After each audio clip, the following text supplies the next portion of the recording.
예, 안녕하세요.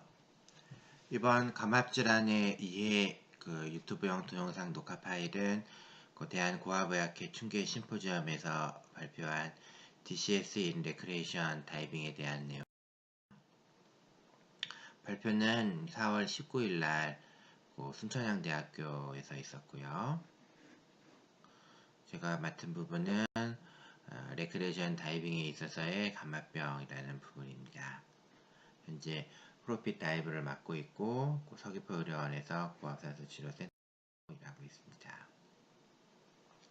발표 순서는 의사 입장에서 본 한국의 산업다이버나 해녀들의 생각이나 컨센서스, 감압병 진단에서 고려할 만한 점, 그 다음에 저희 고압산소 치료센터에서 사용하고 있는 여러 인스톨레이션이나 컴플리케이션, 그리고 챔버 치료에 대한 동의서, 그리고 현재 감압병용 치료에 있어서 몇 가지 알규멘트에 대한 내용을 다루고 있습니다. 다이버들의 생각은 약간 외람되지만 저희들의 관점에서 보면 약간 매지컬 싱킹, 이거는 정신의학 용어인데요. 약간 미신적인 사고나 합리적이지 않은 사고방식을 말합니다. 혹은 미스 언더스탠딩이라고 할 수도 있겠네요. 나쁘게 말하면 미신이고 좋게 말하면 약간 고집? 그 정도 의미가 되겠습니다. 쉽게 설명하면 의사들은 잘 모른다. 잘 모른다는 거의 대상은 감압병이죠. 대표적인 생각을 두 개 들어보자면 일단 적어도 감압병으로 오는 통증은 의사가 주사나 약으로 조절해서는 안 된다는 생각. 그리고 몸에 있는 질소 버블을 검사로는 알 수가 없다는 생각입니다. 사실 여러 가지 문헌이 있고 약간 올드한 패션에 한 70년이나 한 80년 전에 만들었던 책, 물론 번역해서 출판은 오래 했겠지만 얘는 비슷한 내용의 지식이 있으므로 딱히 근거가 없다고 할 수는 없겠습니다. 다른 특징으로는 다이빙 컴퓨터를 거의 쓰지 않고 사용했다고 해도 잘 보여주지 않고 감춘다는 걸 들 수 있고요. 아무래도 지역 법규, 그러니까 대한민국의 법령이죠. 법규를 잘 따르거나 잘 모른다는 점도 들 수 있겠습니다. 여기 그림은 영화 포스터인데요. 일반적인 인식에 있어서 이런 다이버나 머구리는 굉장히 위험하다. 사고가 날 수도 있고 혹은 큰 합병증이 생길 수도 있다라는 설명하고 있습니다. 수산물 채취 잠수부, 보통 후카 호스를 사용하면은 속칭 머구리라고 부를 거고요. 그렇지 않으면은 해녀라고 부를 겁니다. 자세한 보고를 보게 되면 대부분 잠수기술의 습득 경로는 옆에서 배운 경우가 제일 많고, 그리고 감압병이 이완되었을 때의 처치는 온천역이나 사우나를 한다고 알려져 있습니다. 다이빙 후 사우나에 대해서는 아직 논란이 있는 부분이고요. 아프니까 청춘이다 포스터를 가져왔는데, 물론 다이빙을 하니까 아프죠. 그런데 다이빙 두 번째 다시 다이빙을 할 때 잠수하면 통증이 좀 줄어들거나 없고, 다시 출수하면 있고, 이렇게 두 번 다시 아프고 통증이 이완되는 걸로 대부분 진단적 확신을 갖습니다. 이건 회원수가 10만 명 정도 되는 유명한 네이버 카페 질문글인데요. 2012년도에 올린 글이지만 사실은 2000년도 초부터 그리고 한 2030년이 될 때까지 항상 비슷한 질문과 비슷한 답변이 계속해서 나옵니다. 이 슬라이드는 제가 한라대학교에서 고압산소 치료와 해양 강의 과목을 강의할 때 항상 첫 시간에 보여주고 맞춰보라고 하는 내용입니다. 다이빙 도중에 다이빙 컴퓨터에 다음과 같은 세일링과 어센딩이 떴을 때 그 의미는 무엇이며 어떻게 해야 되는가, 여러가지 인터넷에 있는 답글을 정리를 해놨지만 사실 이 중에 정확하게 맞는 것은 없습니다. 이렇듯 다이버나 혹은 뭐 상업 다이버 그리고 뭐 해녀들의 생각을 잘 요약을 해보면 저기 뭐 다이빙 샵이나 그걸 운영하는 이제 사장님들 저도 다이빙사 사장이긴 한데 일단 지식을 보통 선배나 다른 커뮤니케이티에서 얻고 있다는 것이 보입니다. 뭐 사실 문제될 건 아니죠. 뭐 비유하자면 뭐 선생님 의사신데 의사 어디서 배웠어요? 하면 조금 난감하죠. 그리고 저마다 주장이 다르다. 그러니까 서로 상반되는 내용인데 뭐 당연하다는 듯이 얘기하고 있지만 이것도 다르게 생각해 보면 꼭 다이버가 아니라 뭐 다 그렇습니다. 뭐 잘못하면 뭐 큰 병에 걸리지만 그 방법을 못 지킨다. 이것도 크게 뭐 한국에서는 문제는 안 되겠네요. 저도 이제 응급실에서 알바를 하는데 알바 시작할 때마다 몸이 참 힘들고 끝나면 날아갈 것 같고 다시 알바를 시작하면 힘들고 근데 이제 야근하는 게 이제 발암물질이라 오래 못 살 것 같긴 해도 스스로 생각하는 방법이 전혀 안 지켜지고 있습니다.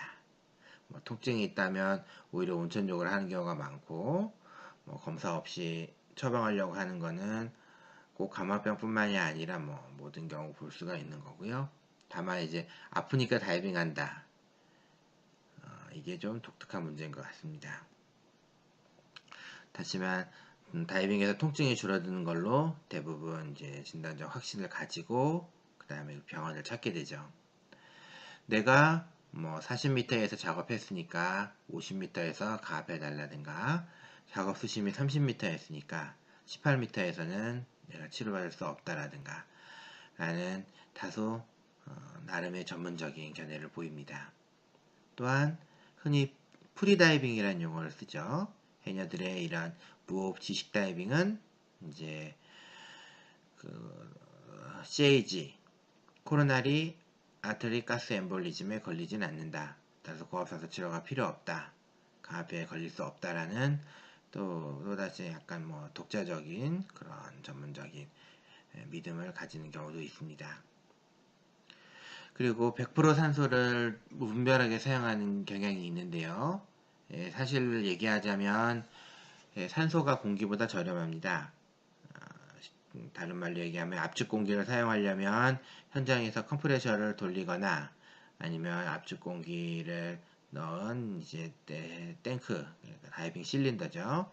실린더를 사용 현장까지 수준까지 운반을 해야 되지만 100% 산소는 이제 기화기만 있다면 이제 액체 산소를 쉽게 말하면 따라 쓸 수가 있기 때문에 훨씬 저렴해서 오히려 너무 많이 써서 이런 산소에 의한 독성이 항상 문제가 됩니다.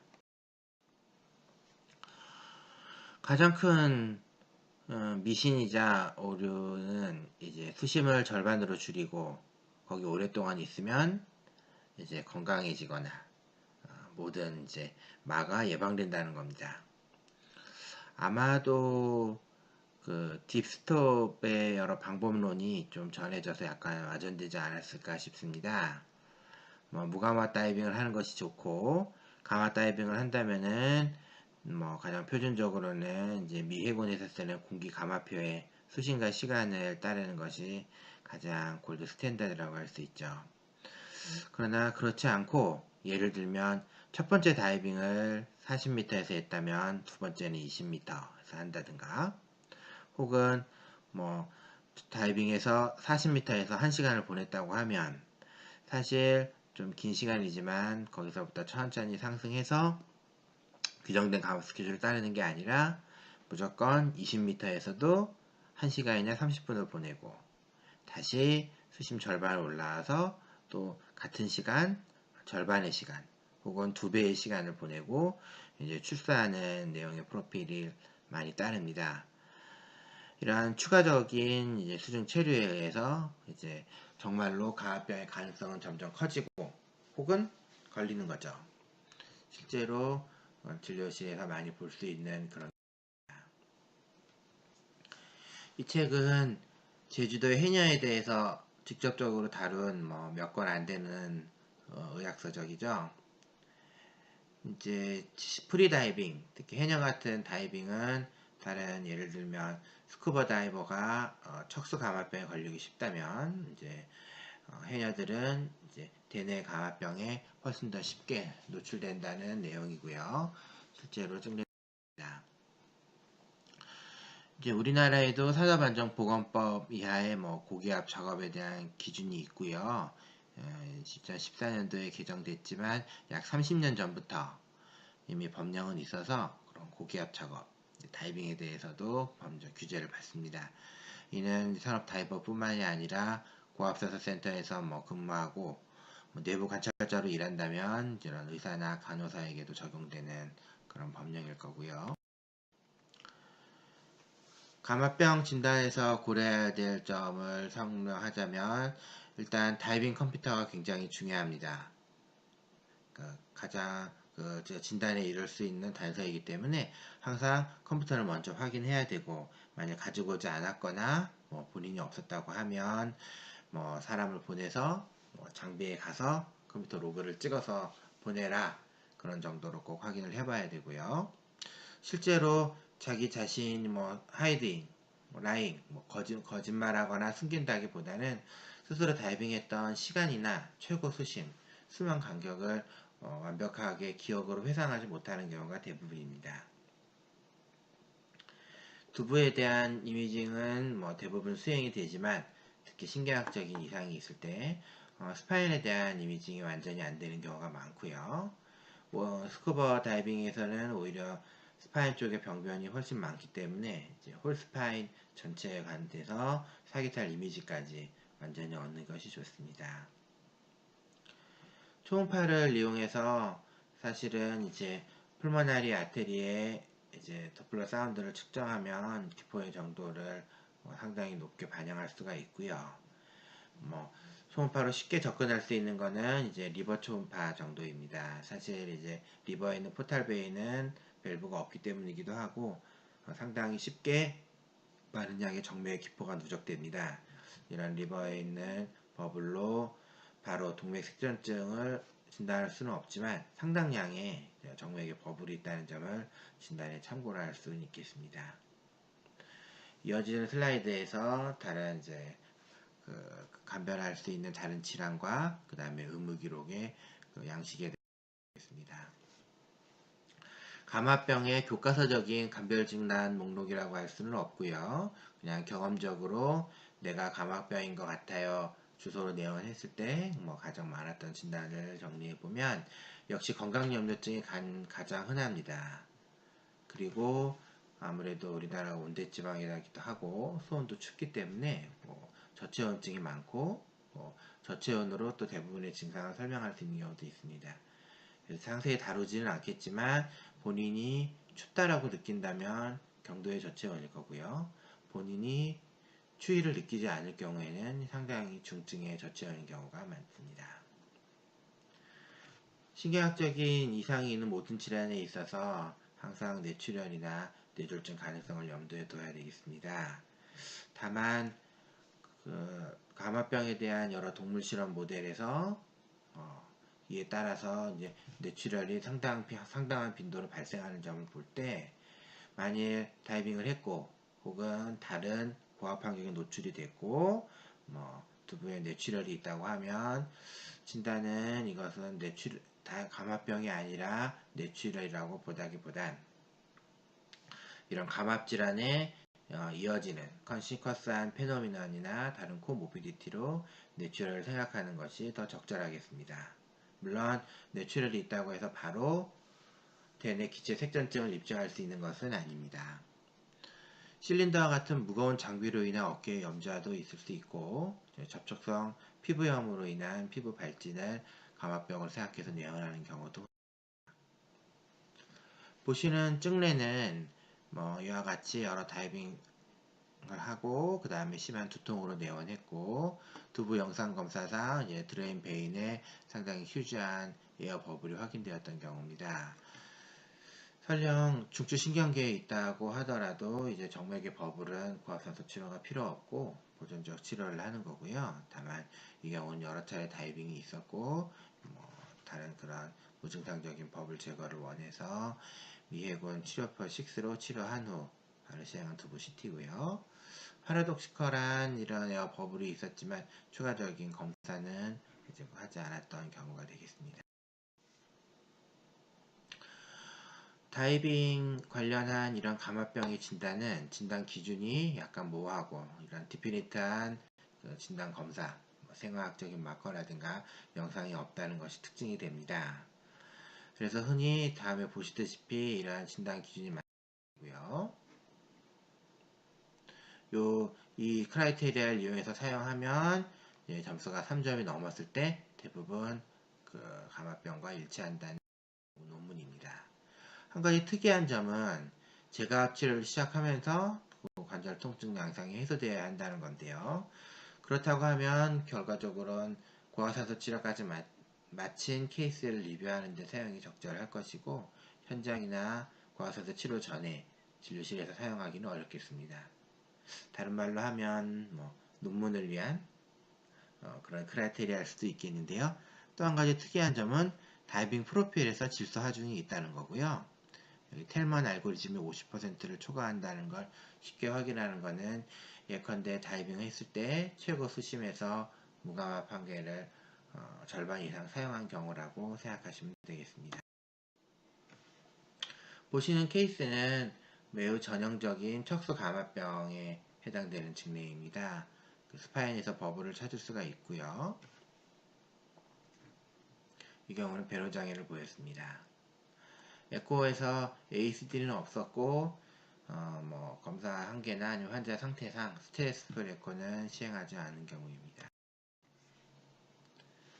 생체 내에서 버블을 아예 탐색할 수 없다 그런 믿음도 있고 버블을 검사했을 경우 제대로 된 치료를 할 수 없다라고 하는 굉장히 올드한 패션의 책도 있습니다. 그만큼 버블 탐색이 예전에는 어려웠다는 얘기고요. 인비보에서의 감압 도중 이제 버블이 탐지된 거는 한 50년도 더 됐습니다. 당시 네이처지에 실렸던 이제 논문이고요. 이후로 감압 도중에 이제 도플러 검사는 주로 감압 테이블의 안전성을 검사하거나 위험을 예측하기 위해서 많이 사용되었습니다. 감압하는 동안에 버블의 검출은 관절통의 절반 정도 예측할 수 있었고요. 70% 정도의 다이버는 버블 검출 없이도 관절통을 보고하는 것이 알려져 있습니다. 특히 폐동맥의 혈류 속도 측정에서 도플러 사운드 진폭의 증가가 확인되었고요. 이것은 다수의 미세 기포를 검사할 수 있는 방법이 있음을 시사했습니다. 실제로 현재 일본 해상자위대죠. 심해 다이빙을 마치고 다시 다이빙별로 돌아와서 일상적으로 도플러 초음파를 통해서 생체 내의 버블을 감지해서 만약 있다고 하면 치료하는 방법을 사용하고 있습니다. 따라서 현 시점에서 초음파로 버블 감지가 가능한가 하는 논란은 약간 시대착오적이라고 볼 수 있겠습니다. 저희 고압선수센터 치료에서 사용하고 있는 이제 의무기록 서식이고요. 모든 경우에 잠수 전문의가 응급실에 있지는 않기 때문에 이렇게 컴퓨터 화면에서 한번 딱 클릭하면 이와 같은 문구가 자동으로 입력되고 이제 무엇을 물어봐야 될지 확인할 수가 있습니다. 그래서 하이퍼바릭에서 쓰는 메디컬 레코딩이고요. 가장 중요한 것은 역시 컴퓨터 로그입니다. 로그 화면을 촬영해서 선생에게 보내주거나 없다고 하면 현장에 있는 사람을 통해서 대부분 요청하도록 합니다. 대부분 이런 로그 화면을 보면 본인이 기술했던 이런 다이빙 프로필과는 전혀 다른 내용을 보는 경우가 많습니다. 다이버에서 다음과 같은 질문 라고 교과서에서는 얘기하고 있고요. 가장 중요한 질문 중에 하나는 잔압을 물어보는 겁니다. 프리다이빙이야 잔압이 필요 없겠고요. 후카 호스는 무제한의 공기를 공급한다고 가정이 되지만 리브리더도 그렇고 자가호흡 장치 대부분 스쿠버 실린더를 가지고 들어갈 경우에는 공기에 한계가 있게 됩니다. 공기가 한계가 있게 되면 결국 공기가 떨어지게 되면 보다 수면으로 급격하게 상승하게 될 거고요. 이러한 경우에 있어서는 폐 압력 손상이 있을 수 있었음을 의심할 수가 있습니다. 네, 그런데 수면 상승 시 정확하게 잔압이 얼마였나요? 아주 중요한 거니 정확하게 말해보세요. 하면 대부분 0이었습니다. 약간 빨리기는 했습니다. 라는 아주 중요한 대답을 나중에 해주는 걸 알 수가 있습니다. 그 다음으로는 이제 최고 수심과 꼭 최고 수심에서 남아있던 무감압 시간을 확인해야 되겠습니다. 얘는 텔만 알고리즘에서 어느 정도 질소 하중이 있었는지를 쉽게 추측할 수 있는 방법이고요. 임상적으로 빠지기 쉬운 함정이나 아니면 가치 있는 펄스를 정리를 해보면 일단 진단되지 않는 기흉에 대한 위험성은 쉽게 많이 알려져 있습니다. 그러나 뉴모 메디아스튬이 훨씬 더 흔하고 1차 진료에 의해서 흔히 간과되긴 합니다. 특징은 보통 흉통이나 아니면 목소리 변화. 목소리 변화는 이제 기포 버블이 되돌이 후두신경을 압박해서 생기는 거고요. 대부분 목 아래쪽에서 크레피투스를 만질 수 있습니다. 그러나 이제 이와 같은 질환은 다른 감기나 다른 질환으로 종종 오인돼서 치료가 늦어지기도 합니다. 감압병이 있었던 모든 경우에서는 이제 구조적인 심장에 문제가 있는지를 항상 고려해 봐야 됩니다. 요새 ASD 같은 경우에는 검사 발달로 확인되는 경우는 드물겠지만 이제 동맥관 개존증 등이 있을 수 있고요. 스트레스풀 에코가 시행이 어려운 병원에서는 대부분 조영제일리와 카디악 CT를 시행해 볼 수가 있고 CT 시행 도중에 발사발하는 방법 등으로 POF를 대부분 확인해 볼 수는 있습니다. 가장 흔한 질환이 이제 이합성 척수염과 그 다음에 장기간의 합병증으로 올 수 있는 이합성 골괴사를 가장 염두에 둬야 될 거고요. 대부분 다이버들의 통증은 이제 진통제나 다른 목적으로 제거를 시도하지 않는 것이 약간 좋습니다. 사실 시도해서 문제될 것은 전혀 없고요. 예를 들면 충수돌기염의 예를 들어보자면 CT를 통해서 정확하게 64채널 CT로 이제 충수돌기염이 진단된다면 디피니트한 수술적인 치료를 할 때까지 얼마든지 통증을 조절할 수 있습니다. 조절하라고 권장되고요. 하지만 아주 올드한 패션에 아니면 나이는 영하지만 이제 마음은 올드한 그런 서전이 충수돌기염에서 몰핀을 주다니 통증을 조절하다니 이건 기본이 안 돼 있다. 버럭 하는 경우가 있을 수 있는데요. 이 경우는 조금 상대하기가 난감합니다. 서전에게 외과 교육을 시켜줄 수도 없고 비슷한 맥락으로 감압병에 대한 통증은 다른 치료를 하지 않는 게 원활한 의사-환자 관계 형성에 유리하겠습니다. 이합성 척수염이라는 용어는 사실 흔히 쓰이지는 않고요. 보통 스파이널 DCS라고 부르는 경우가 많습니다. 이런 질환이라든가 그런 게 정말 있는지를 의심하는 의사도 있기는 한데요. 그런 책은 아마존에 직구하면 되느냐, 중국 사람 거냐. 사실 아마존에 직구할 수는 있습니다. 이 책은 이제 응급의학 교과서고요. 저자 중에 중국 사람도 있겠죠. 보통 영화라든가 아니면 드라마에서 볼 수 있는 이런 다이버들은 대부분 하지 마비 증상을 가지고 있고요. 쉽게 말하면 육지에서는 거의 휠체어를 타거나 이제 손을 이용해서 이제 기어다닙니다. 다리를 못 쓰는 이제 사람이 무거운 장비나 옷을 억지로 입고 이제 물가까지 기어가는 장면은 옆에서 보기에는 좀 놀라운 내용이었죠. 약간 언론이 선정적인 것도 있지만 하지만 물속으로 풍덩 들어가면 물에서는 아주 잘 다닐 겁니다. 그래서 다이빙이라는 것은 이와 같은 후유증이 계속 남는 질환이다 라는 인식이고요. 대부분 이제 경막상 정맥계의 버블로 인해서 압박을 받은 척수의 순환 장애로 인해서 하게 됩니다. 이 경우는 고압산소 치료는 돈을 안 받을 테니까 너는 돈 내고 골밀도를 좀 찍어봐야 된다 해서 검사를 했던 경우고요. 이렇게 골밀도가 낮은 경우는 약간 하이 리스크이기 때문에 이러한 항상 염두에 둬야 됩니다. 또 한 가지 디스바릭 오스테오네크로시스, 이합성 골괴사에 대해서 염두에 둘 점은 이러한 관절 통증만 있을 때 빠르고 빠르게 제대로 고압 치료를 받지 않으면 결국에는 이런 본 괴사가 온다는 점입니다. 본 괴사를 통해서 나중에 뭐 뒤뚱뒤뚱 가리는 걸음걸이를 걷게 되는 거를 그레이시안 벤즈라고 했다는 걸 익숙하실 겁니다. 잠깐 쉬어가는 시간이고요.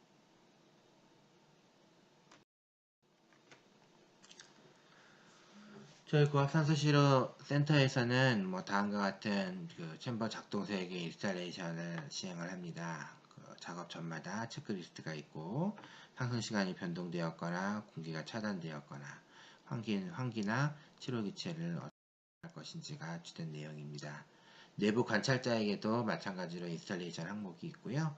다른 체크리스트도 확인을 하지만 대부분 이제 챔버에 들어가는 경우 정확한 이제 프렌첼리와 납평형 그리고 산소 중독 증상 호소, 발작이라든가 특히 시야 차단이 있을 경우의 대처입니다. 프렌첼 매뉴버는 굉장히 중요한데도 잘 안 되는 경우가 있습니다. 이 케이스는 뭐 아까 뇌출혈 자체는 이제 다른 감별보다는 이제 컨시퀀스로 볼 수도 있다는 말씀을 드렸고요. 아마도 발살바 압평형이 문제가 돼서 뇌출혈이 발생한 걸로 최종적으로 추정하고 있습니다. 설마 코를 잡고 배에 힘주고 바람을 끙 푸는 방법으로 압평형을 했느냐? 뭐 당연히 그렇고 이러한 방법으로 하는 거를 뭐 돈을 주고 자격증까지 땄다고 하니까 뭐 별도로 언급은 더 피할 것 같고요. 교과서에 보면 이런 식의 발살바로 인한 합병증은 뭐 당연히 뭐 챔버 시설에서는 발생하지 않을 거다. 이제 뭐 아시아나 아니면 저 멀리 섬에 있는 외국의 섬에서 다이빙하는 데서나 찾아볼 수 있을 거다 라고 얘기를 했습니다. 그 아시아 극동에 있는 한 섬이 우리일 수도 있겠는데요. 화자는 미국에 있으니까 어쨌든 챔버 내에서는 프렌첼 방법을 써야 되고 발살반을 사용하지는 않습니다. 고압산소 치료 역시 의학적 치료이기 때문에 금기나 합병증이 있을 수 있습니다. 이제 자세한 내용은 저희 출판한 교과서로 있을 거고요. 화재 예방 항목에 대해서 조금 강조를 하자면 이런 오해가 있습니다. 산소를 사용하는 모노챔버는 뭐 폭발이나 화재가 위험이 있겠지만 멀티챔버에서 압축 공기를 사용하면 화재의 위험이 없다. 예, 전혀 그렇지 않고요. 수많은 화재 사고가 역사적으로 있었고 많은 수의 사상자가 있었습니다. 챔버 내에서 특히 배터리를 충전하거나 배터리를 사용하는 기기는 극히 주의해야 되고 뭐 금지한다고 보시는 것이 맞고 가장 안전한 것은 페네트레이터를 이용하여 전선을 안으로 보내서 그 안에서 혈압하고 그 다음에 심전도 등을 모니터링하는 방법입니다. 만일 꼭 필요해서 전자기기를 가지고 들어가야 한다면 이제 48V 이하 전력을 사용하고 그다음에 방폭 하우징을 넣어서 쓰는 것이 필수적입니다. 방폭 하우징의 사용은 뭐 국내에서도 뭐 법률에 의해서 의무적으로 규제되어 있습니다. 만일 이와 같은 법률을 어기고 방폭 하우징이 없는 기구를 사용하고 화재나 폭발이 발생했을 경우에는 산업안전보건법을 위반하는 그런 경우가 해당이 되겠습니다. 국내 어떤 멀티챔버에서는 뭐 졸팩이나 여러가지 뭐 전자 장비들을 사용하고 있는데요. 이러한 기구들은 뭐 관련 회사에 문의한 결과는 아주 방폭 인증을 가지고 있지는 않습니다. 챔버 내에서 전자기기 사용에 대한 뭐 가장 최근의 의학적 논문은 아래 참고문헌을 참고하시기 바랍니다. 제가 알바하고 있는 서귀포 고압산소 챔버에서 사용하고 있는 동의서고요. 동의서 내용은 대부분 위험한 병력을 사전 체크하고 합병증에 대해서 고지하는 겁니다. 뭐 여러 가지 문제가 있겠지만 대부분 뭐 임신이나 아니면 감기, 정신과적 응급이 가장 큰 문제가 되고요. 시신경염이 잘 알려져 있지 않지만 반드시 확인해야 됩니다. 합병증 역시 뭐 경련이 대부분 위험한 합병증이지만 시력 변화가 있음이 고지가 돼야 되겠습니다.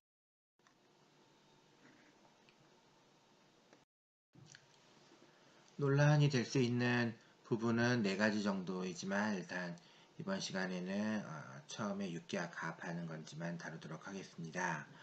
항혈전제에 대해서는 일단 저희 프로토콜은 첫 번째로 브레인하고 홀스파인의 CT를 확인한 경우에서만 사용하고요.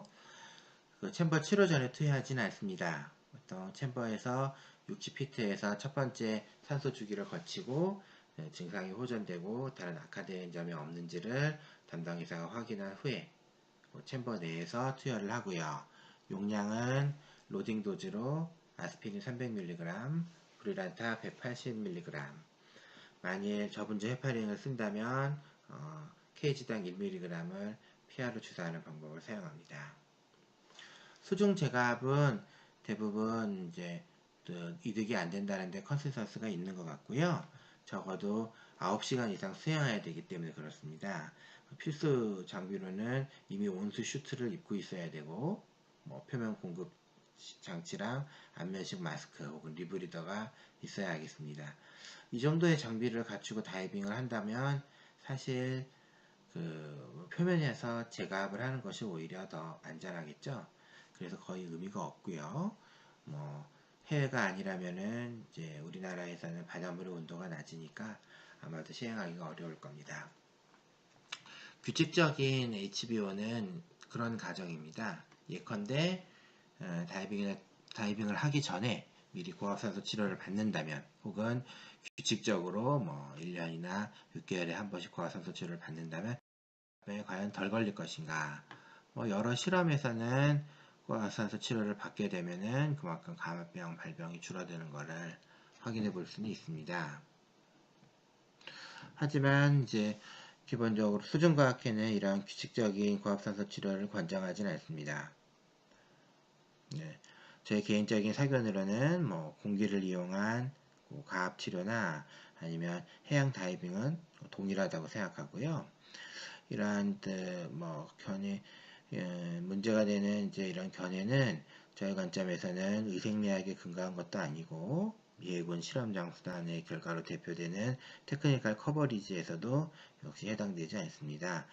외람되지만 약간 동양 철학이나 한의학에 가까운 생각이고요. 쉽게 말하면 매지컬 싱킹, 미신이라는 거죠. 기존에 비의사나 아니면 의사 다이버들의 생각들이 많고 그들에게는 신앙적인 영역이기 때문에 언급하기는 좀 조심스럽긴 합니다만 적어도 용의 기체론, 그다음에 구획 이론상 근거는 없는 것은 사실입니다. 과학적인 관점에서는 분재 내의 용해도 개수를 벗어난 불활성 기체가 생체 내에 있다고 기대하기는 어렵고요. 진단검사랑 증상으로 확인할 수 없는 버블이라고 한다면 일단 평방 센티미터당 1000다임 미만의 표면 장력이 있다면 내 버블은 없다고 생각을 해야 되겠죠. 질소의 역학에 대해서는 상당히 많은 과학적 지식이 알려져 있습니다. 여기서 과학적 지식이라고 하는 것은 가설로 검증이 가능하다는 얘기고요. 예컨대 해수면에 있는 이제 70kg 정도의 코카시안에게는 몸에 1리터 정도 질소는 용해되어 있죠. 절반 정도는 혈관 내에 용해되어 있을 거고요. 이것은 체지방량이 한 20% 정도일 경우에 해당됩니다. 질소의 용해도는 체지방도에서 훨씬 높고요. 약 5배 정도 됩니다. 버블이 그 백질 내에서 핵을 형성하는 것은 전자현미경으로 탐지가 가능합니다. 고압 환경에서 실험동물을 급속 강압한 경우나 해수면에 있다가 높은 고도로 급격히 상승했을 경우 모두 수초에서의 버블이 확인됩니다. 이것이 흔히 말하는 자수성 버블일 경우고요. 이러한 자수성 버블이 이제 신경 조직에 손상을 주거나 다른 압박의 효과에 대해서 설명할 수는 있습니다. 그러나 이제 이러한 내용은 굉장히 실험실적으로 굉장히 극단적인 조건이로서 다이버가 이러한 조건을 경험하는 것은 거의 불가능하고요. 또 이러한 몇몇의 사실들로 전혀 자신만의 생각을 구축하는 것은 미신이라고 보는 것이 더 낫다는 것이 저의 견해입니다. 그러면 첫 번째 내용인 DCS 치료에서 초기에 6개월 가압하는 것이 과연 이득이 있는가 하는 내용입니다. 물론 신경학적 결손이 동반된 이형 감압병, 이형이라는 용어를 우리 수중과학회는 사용하지 않지만일 거고요. 아주 극단적인 예외, 잠수함 탈출 훈련을 제외하면은 결론은 크게 도움이 않는다. 고려하기 어렵다가 내용이 되겠습니다. 버블은 그 태생을 기억한다. 이런 오래된 생각은 그 가압변 치료의 역사상 보통 증상이 호전되는 수신까지 가압했거나 작업 수신까지 가압했기 때문에 이러한 생각은 뿌리 깊게 사로잡혀 있습니다. 느낌은 약간 스티븐 호킹의 블랙홀에는 털이 없다 라는 거와 비슷하네요. 이 유명한 그 고압 첫 이니셜에 6기압으로 가압했을 경우에 우수한 치료 효과를 보였던 했을 경우에는 그 결과는 8.3%의 결과를 보였던 겁니다. 다시 말하면 한 시점에서 동시에 멀티챔버를 이용해서 TT6을 하거나 TT6을 했던 건 아니고 멀티챔버가 도입되기 전에 그 병원에는 모노챔버만 있었습니다. 그래서 모노챔버로만 치료를 했고 멀티챔버가 들어온 다음에는 모든 환자를 6A로 치료를 했습니다. 그리고 나중에 가스 블렌더를 도입하게 돼서 나이트록스를 사용할 수 있게 되자 모든 환자를 6A1M으로 치료했던 겁니다. 그렇다고 하면 거의 그 컨트롤은 되지 않았다고 볼 수가 있겠죠. 그래서 모든 종류의 바이어스, 셀렉션, 인포메이션, 컴파운딩 바이어스를 다 볼 수가 있고 통제되지 않았다는 그런 제한점을 가집니다. 신경학적 결손에 대한 이벌레이션이 거의 없었고 주관적으로 이상이 있다 없다 정도 자의적인 체크만 있었고요. 치료에 호전을 보였다는 엔드포인트도 좀 분명하지 않다는 제한을 가집니다. 생리학적으로는 옥시겐 윈도우나 등압선 역학선의 한계가 있는데요. 시간상 이 점에 대해서는 어렵겠습니다. 그렇다면 고압치료의 역사에 대해서 리뷰를 다시 해보면요. 43년도 이전에도 미 해군에서는 치료 테이블을 가지고 있었습니다. 이 당시 치료는 통증 해소 수심이나 작업 수심까지 가압하고 거기서 1기압 정도 더 가압한 다음에 이제 점진적으로 상승하는 그런 테이블이었고요. 지금도 이러한 치료를 해야 된다고 하는 의사나 비의사는 있습니다만 상당히 올드 패션이라고 하겠죠. 당시 그 치료율은 50% 정도에서 치료에 반응을 보였다고 합니다. 43년에 이르면 미 해군의 실험 잠수단에서 트리트먼트 테이블 1, 2, 3, 4 4가지를 발표합니다. 여기서 최대 압력은 6기압을 사용했고요. 최대 압력을 선택했던 이유는 내부 관찰자의 질소 마취 문제를 회피하기 위해서였습니다. 약 48번의 맨 다이빙으로 안전성을 검증했고요. 이 테이블은 20년 동안 전 세계에서 표준적으로 사용됐고 약간의 수정으로 오늘날에도 여전히 특정 상황이 가능합니다. 그림에서 보듯이 이 4가지 테이블이 그 내용이고요. 처음에 프로필 1에서 4가 나왔을 경우에는 이제 반응하지 않는 것이 6%에 지나지 않았습니다만 63년도에는 초기 재가압 시 심각한 경우에 실패율이 약 절반에 달했습니다.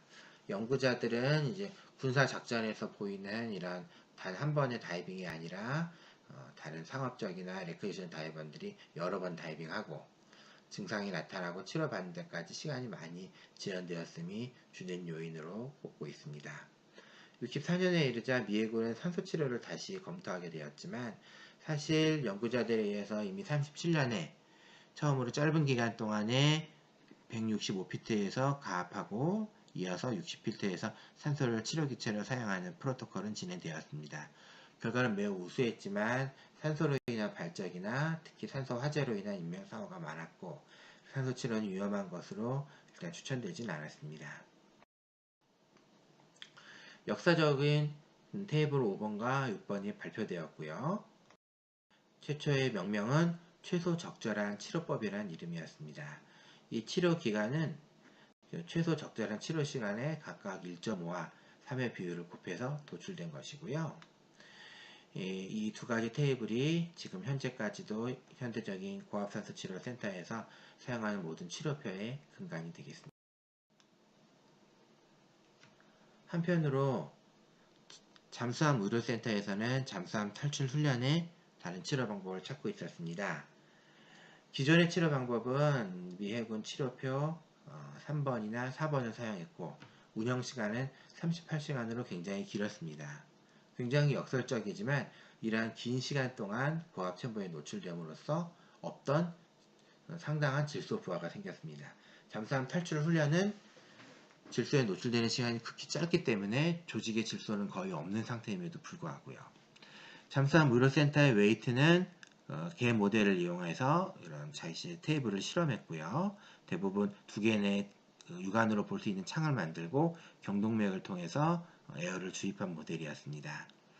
실험 동물은 165피트에서 10분간 가압하고 이어서 표준적인 감압치료를 받았고요. 연구자는 80피트까지 가압했을 때 2개 창에서 버블이 모두 소멸되었음을 관찰했습니다.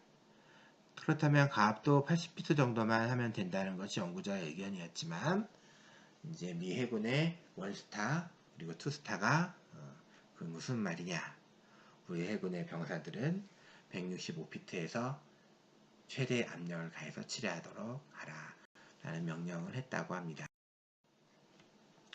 초기 연구자들에 의해서 개발된 이런 6A라는 가압표는 잠수함 탈출 훈련에만 특화된 것이었습니다.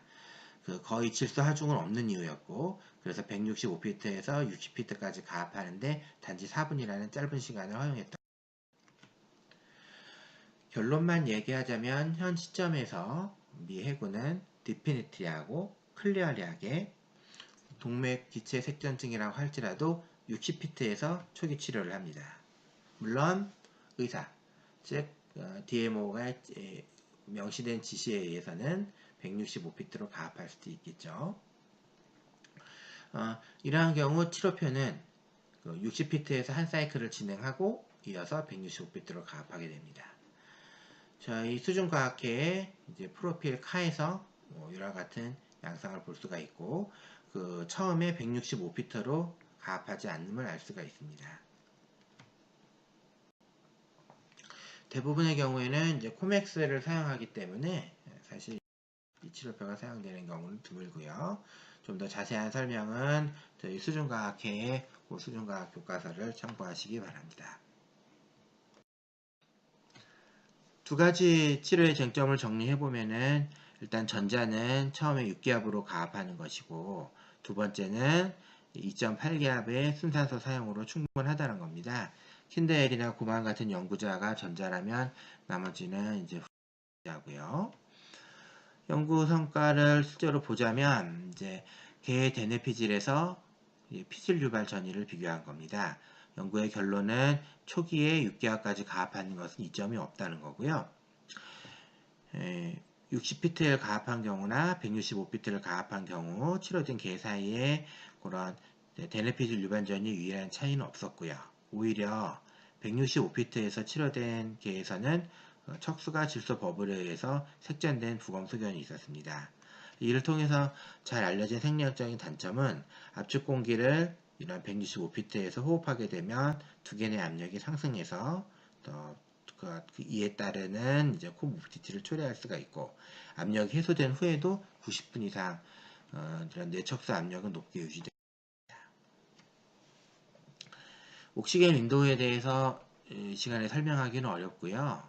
복잡한 내용이기 때문에 수중과학회 교과서를 참고하시기를 바라고, 결과적으로 가장 중요한 것은 이런 질소의 제거가 환경압이 아닌 그 질소의 차이, 그라디언트에 따라 결정된다는 겁니다. 다시 말하면 3기압에서 6기압으로 압력이 높아진다고 해서 더 많은 질소가 제거되지가 않고, 혈관 내의 질소 버블과 혈액 간의 질소 분압의 차이, 이것을 그라디언트라고 하고요. 이 질소 분압의 차이가 높아져야만 질소가 제거됩니다.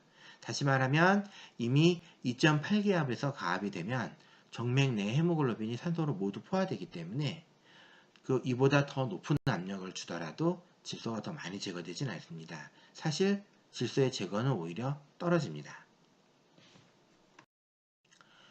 그 밖에 다른 여러가지 동물 실험에서도 처음에 6기압으로 가압했을 경우에 그런 효과는 없다고 알려졌습니다. 양자의 입장을 정리를 해보면, 그래도 6기압을 선호하는 이유는 구형인 버블은 폐색을 일으키지 않는다는 겁니다. 다시 말하면 혈관 내에서 차단을 하고 있는 버블은 대부분 실린더 모양이나 나뭇가지 모양이었기 때문에 더 높은 압력을 가해서 버블이 사이즈가 줄어들고 구형이 되면 그 혈관을 통해서 제거가 용이해질 거라는 거죠. 또 한 가지는 60피트에서 치료한 경우에는 이상이 없었다고 해도 대뇌피질 유발 전이가 정상이라고 해도 추후에 인지기능 검사상 차이를 보였다는 겁니다. 그래서 대뇌피질 유발 전이만 보기에는 약간 부적절하고, 또 한 가지 60피트의 안전성의 검증은 대부분 그 잠수함 탈출 훈련에서 이루어졌지만, 이러한 잠수함 탈출 훈련은 상대적으로 지연이 거의 없다는 특징을 가지고 있습니다. 탈출 훈련상 이상이 있거나 문제가 생긴 모든 경우는 즉시 챔버에서 재가압 치료를 받게 되고요. 따라서 레크레이션 다이버나 상업 다이버가 추후에 의료기관으로 후송되었을 경우에는 상당히 큰 지연이 있게 됩니다. 그래서 그 결과를 제대로 대입하기는 어렵다는 거고요. 실제로 이제 상업 다이빙에서는 헬리옥스를 많이 쓰게 되고요. 이 경우에서는 대부분 코맥스 테이블을 이용하기 때문에 사실 60피트보다 높은 압력에서 대부분의 치료가 이루어지는 것은 사실입니다. 그리고 165피트를 선호하는 사람들은 대부분 치료기체로 헬리옥스가 어베이러블하다는 가정을 하고 있습니다. 그러므로 압축 공기만을 이용해서 165피트를 치료하는 것은 사실 좀 시대착오적이라고 볼 수도 있겠죠. 한국을 제외하면요. 60피트가 적절하다는 이제 이론적인 근거나 이유는 일단은 압력에 비해서 최적 감소 효율이 줄어들어서 사실상 효과가 거의 없다는 거죠. 압력은 3에서 6기압으로 2배로 증가하지만 체력은 거의 변하지 않습니다. 또 한 가지는 산소 독성으로 인한 경련이 있고, 이 경련이 흔하고 더 위험하다는 거죠. 상태가 악화될 수 있다는 거고요. 그리고 뇌척수 압력이 그만큼 상승하기 때문에 오히려 척수 괴사와 같은 2차적인 이제 코모비디티, 합병증을 더 많이 일으킬 수 있다는 겁니다. 실제적으로도 생리학적인 근거상 옥시겐 인도를 계산해 보면은 이미 60피트에서 질소 그라디언트가 최대이기 때문에 그 이상으로 가압한다고 해서 질소가 더 많이 제거되는 건 아닙니다. 오히려 우리 몸의 질소 하중이 더 증가하게 되죠. 그리고 대부분 공기만을 이용한 165피트는 적절하지 않다는 의견이 대부분입니다. 간략히 결론을 내보자면 이제 이러한 165피트의 사용은 보시는 그래프는 저희 수정과학회에서 사용하는 치료표 타가 되겠습니다만, 치료가 6시간이나 그 이상 지연되었거나 아니면 이제 메이저 아테리 오클루전의 명백한 증거가 있을 경우, 이건 영상 검사에서 확인할 수도 있고 임상적인 증거에서 확인할 수도 있고, 예를 들면 이제 뇌졸중 예약에서 중뇌 동맥에 가장 큰 가지가 막혔을 경우에는 치료 방법이 다른 것처럼 이러한 식의 높은 압력을 허용할 수는 있겠습니다. 그러나 이제 최소한 2가지, 가능하다면 이와 같은 최소 조건이 만족돼야 되겠죠. 적어도 고정 산소 분압을 공급할 수가 있거나 아니면 헬리옥스를 쓸 수 있거나, 가능한 가장 이상적인 거는 이제 고정 산소 분압을 공급할 수 있는 리브리더를 사용하는 거겠죠. 그리고 챔버 내 DMO나 아니면은 이제 라이프 서포트 시스템이 유지돼야 할 거고요.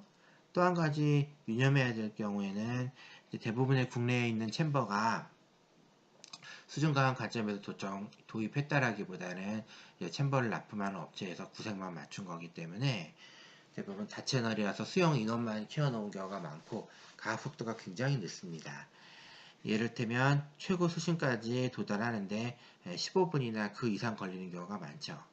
그렇다고 하면 이 15분 동안 치료가 지연되었을 뿐만 아니라 상당한 양의 질소가 하중되기 때문에 오히려 해로울 수 있고, 이러한 치료표를 바로 대입할 수 없다는 점을 항상 고려해야 됩니다. 수준과학에서는 적어도 분당 100피트 이상의 가압이 가능한 챔버를 권장합니다. 이제 마지막 슬라이드고요. 내용을 요약해보면 가압병의 진단에 있어서는 가장 중요한 것은 컴퓨터랑 그 로그입니다.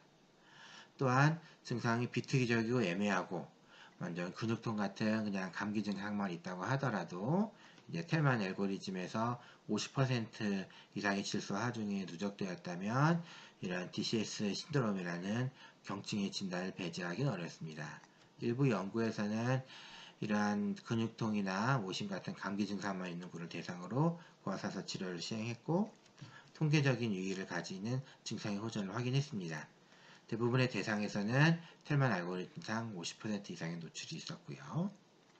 늦게 발병하는 이런 뼈의 골괴사뿐만이 아니라 이제 척수염 역시 항상 염두를 두어야 되고요. 일부 증례에서는 미해군 다이버인데 12년이나 13년 후에 지연해서 이런 척수염이 발생하는 것이 알려져 있습니다. 홀스파인 CT를 항상 시행하는 것이 필요하고요. 가능하다면 소노그래피로 포탈 정맥이나 아니면은 풀모너리 아테리를 확인해 보는 것이 좋겠습니다.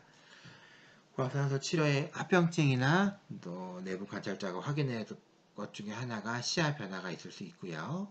시신경염의 이제 발생 가능성을 항상 고려해야 되겠습니다.